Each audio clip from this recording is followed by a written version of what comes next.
ये मनुस्मृति पे, इनके ग्रंथों पर जिस तरह से हमला बोला है, आक्रमण बोला है और जिस तरह से कहा कि इनमें हमें गालियां लिखी हैं और जिस तरीके से वो इनके विरुद्ध खड़ा हुआ है, तो अब इनकी जड़ें हिल गई हैं, क्योंकि ये उस ओबीसी समाज को अपनी ताकत समझते थे। उन्होंने कहा, अखिलेश यादव ने कहा ना परसों वहाँ पर लखनऊ में, योगी को कहा कि अगर ये शूद्र समाज अगर तुम्हारी ढाल ना बने तो तुम कभी भी सत्ता में नहीं आ सकते। तो ये शूद्र समाज ने जिस तरह से विद्रोह कर दिया, तो इसलिए उनको कहना पड़ा, इनको अपना उसको काउंटर करना पड़ा और बोलना पड़ा कि इस बात को। का कोई प्रभाव पड़ेगा? जैसे कह रहे हैं कि धर्मशास्त्रों में स्वार्थ के कारण कुछ लोगों ने गलत लिख दिया है, तो क्या कोई उनके बयानों का? देखिए, हम तो स्वागत कर रहे हैं, हम तो कह रहे हैं भैया देख लो, हम अपने ओबीसी समाज के लोग जो कट्टर हिंदू बने फिर रहे थे, जो इन धर्मशास्त्रों को, इनके भगवानों को, इनके मंदिरों के चक्कर में पड़े हुए थे, हमारे SC ST के जो कट्टर बने पड़ रहे थे, हम तो कह रहे हैं देख लो भैया, जो हम कह रहे थे अब तुम्हारा खुद कह रहा है कि हाँ इनमें समीक्षा होनी चाहिए, इसमें गड़बड़ लिखी हुई है, लालची लोगों ने कुछ अपने लालच के लिए बीच बीच में डाल दिया। वो कह रहा है कि भैया ये पहले RSS कहती थी हमारे घरों में आके कि भैया मुसलमानों ने, मुगलों ने बनाई जातियां, अब वो कह रहा है कि पंडितों ने बनाई जातियां। सुन लो भाई, सुन लो अपने ही लोगों से। तो हम तो वेलकम कर रहे हैं जी, क्योंकि इससे हमारे लोगों को जो सच्चाई थी वो सामने आ रही है। मोहन भागवत का भी विरोध करेंगे, ये धीरेन्द्र शास्त्री वगैरह जो तमाम जो साधु संत है? देखिए, किसी का नहीं करेंगे। अब इनको तो सत्ता चाहिए, इनको पता है चाहे कुछ भी बोलो। इन्होंने कहा होगा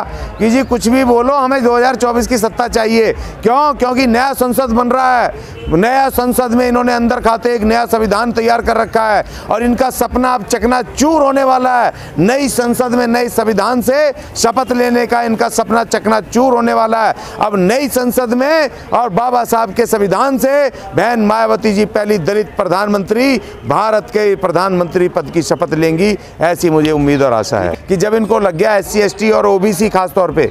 और देखिए, पहले SC ST तो हमेशा से लड़ रहे थे इनके विरुद्ध, जो मान्यवर कांसी राम जी का मूवमेंट था, जो बहुजन मूवमेंट, वो जो पिछले 30-35 साल से चल रहा, तो बहुत बड़ा संख्या में अनुसूचित जाति जनजाति के लोगों में एक जागरूकता आई है। लेकिन जो अभी पीछे खास तौर पर कह रहे हैं भागवत जी, उनका स्टेटमेंट आ गया कि भैया ये जो हमारे धर्म ग्रंथ है हिंदुओं के, इनकी समीक्षा होनी चाहिए। बहुत सारे लोगों ने उल्टा सीधा डाल दिया अपने लालच में। तो ये तो बताओ, अपने जहाँ एक तरफ हम कुछ कहें तो हमारे खिलाफ केस दर्ज कराते हैं, हमारे लोग कुछ कहें, अगर उसमें कहें गाली लिखी है तो ये कहते हैं 10 लाख रुपए इसकी गर्दन काट के लाओ या हाथ काट के लाओ। ऐसे इनके साधु संत कह रहे हैं। और इनका मेन आदमी जो इनका आप RSS का, वो कह रहा है कि भैया पंडितों ने जाति बनाई। वो कह रहा है कि ये जो धर्म ग्रंथ है इनकी समीक्षा होनी चाहिए, इसमें उल्टा सीधा भर दिया लालच से साधु संतों ने। तो ये देखो, ये हर तिकड़ा मकरा वो अपना रहे हैं 2024 का चुनाव जीतने के लिए। और ये और बौखला गए, क्योंकि जो अभी 3 राज्यों के चुनाव वहाँ हुए हैं और जो उपचुनाव हुए हैं उन 3 राज्यों के साथ महाराष्ट्र के, उसमें जो बीजेपी का जो वोट शेयर घटा है, इसकी सीटें घटी हैं और जो इसको डिफीट मिली है, ऐतिहासिक सीटें, 28 साल पुराने गढ़ वहाँ पर भेद गए इनके, जनता ने उखाड़ फेंका इनको। तो इसीलिए जिस तरह बौखला गए, ये सिर्फ टीवी गोदी मीडिया दिखा रहा जी 3 राज्यों में जीत गए। अब पता चला ये कि तिरुपुरा में जहाँ 44 सीटें थी वहाँ 31 सीट रह गई, और जहाँ पर वोट शेयर उनका 44-45% था वो 36% रह गया। और जो मेघालय में कह रहे थे जी हमारी सरकार, वहाँ पता चला 5 सीटें हैं वहाँ की लोकल पार्टी के साथ ये सरकार बना रहे हैं। उसने भी खबर आई है कल, उसने भी इनसे समर्थन वापस ले लिया, पल्ला झाड़ दिया कि हम तुम्हारे साथ सरकार नहीं बनाएंगे। और उधर वो महाराष्ट्र में हार रहे हैं, तो इसलिए ये बौखलाए हुए हैं। अब ये देखिए, खिसियानी बिल्ली खंबा नोचे, अब ये विपक्ष पे अटैक कर रहे हैं, उनको ED भेज रहे हैं, CID भेज रहे हैं। भैया आप इस पे मेहुल चौकसी को कब लाओगे भारत, ये बताओ। जो वहाँ पर किंगफिशर का मालिक जो आनंद लूट रहा है वहाँ इंग्लैंड में बैठ के, उसको कब लाओगे? 300 महाचोर जो विदेश में पहुंच गए, उनको कब लेकर के आओगे, जो हमारा लाखों करोड़ रुपया ले गए? और एक आदमी अकेला अडानी 13 लाख करोड़ रुपए इसने बर्बाद कर दिए।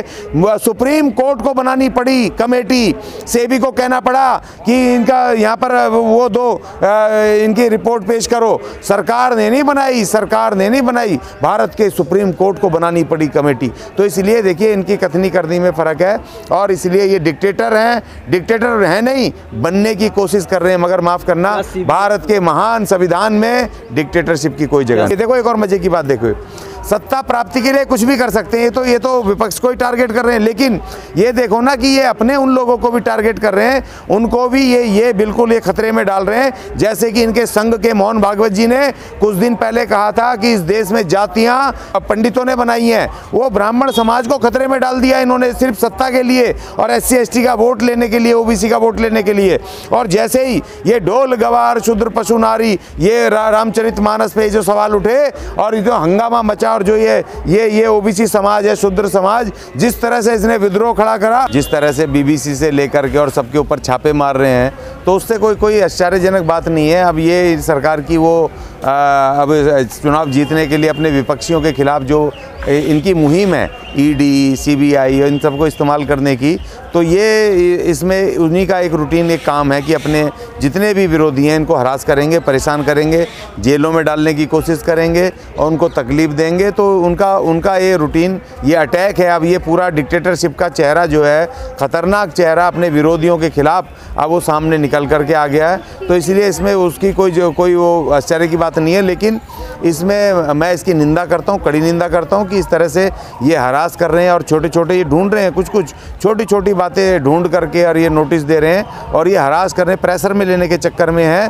कि जिस तरह से ये डिक्टेटर उसने की थी, डिक्टेटरशिप हिटलर ने, जिसको ये आदर्श मानते हैं, उसने भी अपने विरोधियों को जब सत्ता में आया था तो इसी तरह उसने ख़त्म करके और एक छत्र अपना तमाम पार्टियों को ख़त्म करके, विपक्ष को ख़त्म करके उसने अपना वर्चस्व एक तरफा बनाया था। डिक्टेटरशिप नाजीवाद उसने जो लागू किया था, वही इसको ये हिंदूवाद के रूप में लागू करना चाहते हैं और विपक्ष को ये ख़त्म करना चाहते हैं, क्योंकि इनके पास ना तो कोई काम है ना कुछ है। इनका एक आइडियोलॉजी है, ये हिंदू राष्ट्र बना करके मनुस्मृति इस देश पे थोपना चाहते हैं और जो कि संभव नहीं है। ये इस भारत के जो महान जो इसकी संस्कृति है, इसका चरित्र है, इसका जो इसके लोगों का इसका इतिहास रहा है, लड़ाकू इतिहास रहा है, ये सॉफ्ट भी हैं तो लड़ने में भी एक नंबर, जो इस देश के मूल निवासी जो आदिवासी हैं, जो लड़ाके हैं, तो इनको अभी शायद इस बात का पता नहीं है कि जितना ये अटैक करेंगे उतना ही मूवमेंट खड़ा होगा। छोटे पार्टी को ख़त्म करने की बड़ी साजिश है। देखिए, आम आदमी पार्टी तो इन्हीं की बी विंग है, उसको तो ये हाईलाइट करना चाह रहे हैं, लगातार ये हाईलाइट करना चाह रहे हैं 2024 में, क्योंकि दिल्ली में जिस तरीके से बहुजन समाज पार्टी और अनुसूचित जाति जनजाति और OBC समाज के लोग जिस तरह सक्रिय हुए हैं, उस तरीके से बीजेपी का भी ये बहुत बुरा हाल हुआ है। और इस बार जो आम आदमी पार्टी चुनाव तो जीती है इसमें, ये नगर निगम में, लेकिन इसका वोट परसेंटेज बहुत कम हुआ है, ये आप समझने की बात है। तो ये दोनों मनुवादी पार्टियां आप किसी भी तरह से, क्योंकि कांग्रेस तो आने से रही, तो दिल्ली में ये 7 सीटों के ऊपर केजरीवाल को, आम आदमी पार्टी को ये सिंपैथी दिलवा करके अपने छोटे भाई को ये करना चाहते हैं। खैर, ये तो ये मनुवादी भाई हैं, मगर मुख्य बात ये है कि जिस तरह से ये विपक्ष को, जो खासतौर पे OBC समाज के, SC ST OBC समाज के जो लोग हैं, जिनको तकलीफ़ दे रहे हैं, जिनके ऊपर रेड मार रहे हैं, ये बिल्कुल ही इनकी पूरी साजिश है SC ST OBC के विरुद्ध। और देखो, मज़े की बात ये मुस्लिमों के खिलाफ ऐलान करते हैं ना कि मुस्लिम हमारे दुश्मन हैं, मगर एक रेड बता दो मुझे पिछले 1 साल में कि एक भी मुस्लिम मालदार के घर में, नेता के घर में एक छापा लगाओ, एक वहाँ के मुल्ला मौलवी के घर में छापा लगाओ। अबे भैया, सारे छापे तो इन्होंने SC ST OBC के घर पे मारे हैं, तो ये तो SC ST OBC के दुश्मन है, ये मुसलमानों के दुश्मन नहीं है। मैं बार बार कहता हूँ इस बात को। और तो और उनके जो मदनी एंड कंपनी आकर के उनके मौलवी, वो तो जय श्री राम बोल रहे हैं वहाँ बैठ करके, वो तो उन्हीं के लोग हैं। तो ये मुझे एक बात बता दो कि ये मुसलमानों के खिलाफ भैया छापे नहीं मार रहे हैं, तो इसका मतलब ये दिखा कुछ और रहे हैं और ख़त्म किसी और को कर रहे हैं। इनके टारगेटेड जो निशाना है, क्योंकि वहाँ पर बिहार में चले जाओ तो वहाँ पर वो OBC समाज है, अपने लालू जी और लालू जी झुके नहीं, लालू जी ने जेल काटी, चाहे जितनी तकलीफ सही, वो झुके नहीं। वो सामाजिक न्याय के प्रतीक हैं, SC ST OBC के प्रतीक हैं वो, और वो आज उनकी पत्नी को हरासमेंट करने की कोशिश की जा रही है, जो बिल्कुल निंदनीय है। सर, एक आरोप पर लालू प्रसाद लगातार कई साल से उनको जेल में जाना पड़ गया और फिर अब इनके पत्नी को पर, तो क्या लगता है कि बहुजन समाज के जो बोलने वाले, जो आवाज़ उठाने वाले, ऐसे नेताओं की आवाज़ दबाने की बहुत बड़ी साजिश है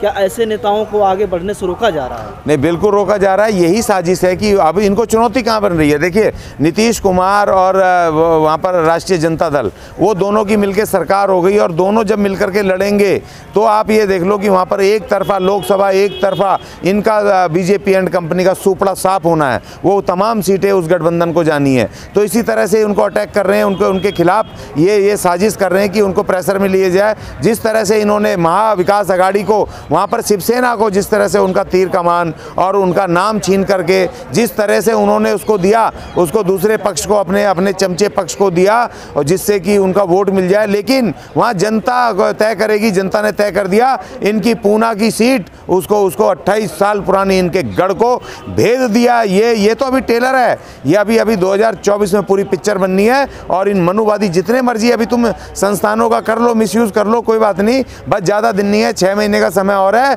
उसके बाद 2024 में तुम्हारा नामो निशान, इस भारत की इस धरती से तुम्हारा नामो निशान, तुम्हारी विचारधारा का नामो निशान मिटना है। ये बहुत इंपॉर्टेंट सवाल है कि क्या विपक्ष के लोग ही वही बेईमान है? क्या उन्होंने चोरी की है? उन्हीं के पास धन है, उन्हीं के पास इरेगुलरिटी है क्या इनके? जबकि देखिए, उल्टा ये हुआ है, पिछले 9 साल में 32 महाचोर जो बीजेपी से, संघ से और इनसे जुड़े हुए लोग थे, इनकी विचारधारा के लोग थे और इनके पूंजीपति थे, 32, इस देश को हजारों करोड़ रुपया लेकर के आज इंग्लैंड में बैठे हैं। वो चोरी कर करके भाग गए और अभी 13 लाख करोड़ रुपए इनका, बिल्कुल जिनकी फ़ोटो प्रधानमंत्री महोदय जी के साथ साझा हो रही हैं, वो 13 लाख करोड़ रुपए डुबा करके सिंगापुर में तो बैठे हैं, भारत में नहीं आ रहे हैं। और 13 लाख करोड़ एक आदमी ने डुबो दिए, उसके खिलाफ कुछ नहीं हो रहा है। और 300 और महाचोर, स्विस बैंक में अभी रिपोर्ट आई है कि 300 और, पिछले 9 साल में 300 और महाचोरों ने पैसा भारत का चुरा के, भारत की महान जनता का पैसा, भारत के राष्ट्रीय पैसा चुरा करके